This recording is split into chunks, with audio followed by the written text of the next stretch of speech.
You're lying in bed, and the familiar world is slowly dissolving around you. The room grows quieter than usual, and even the clock seems to slow its pace.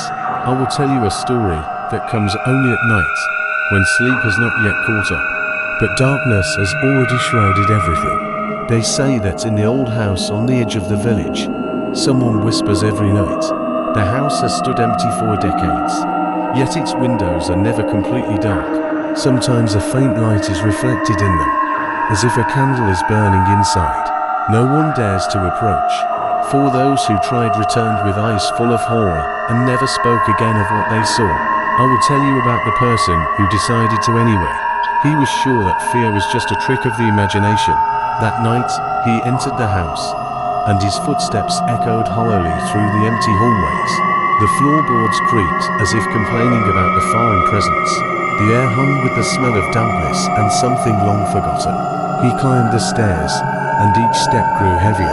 It felt as if the darkness itself was pressing on his shoulders.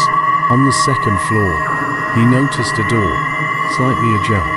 From inside came a soft whisper, not words, but like a breath drawn out and cold. He pushed the door, and it opened with a long, drawn-out creak.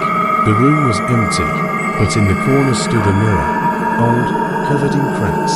It reflected not his figure, but something else. In the reflection, he saw a shadow moving on its own.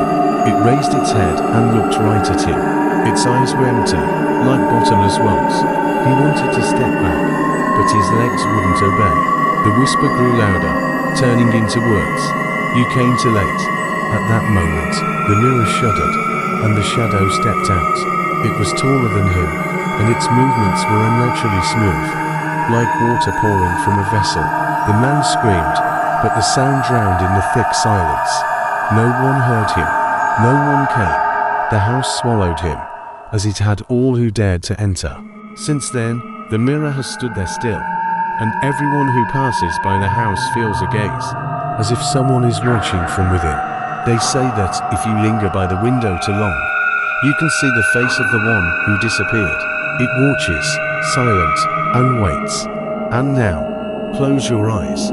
Imagine that the room around you is listening too.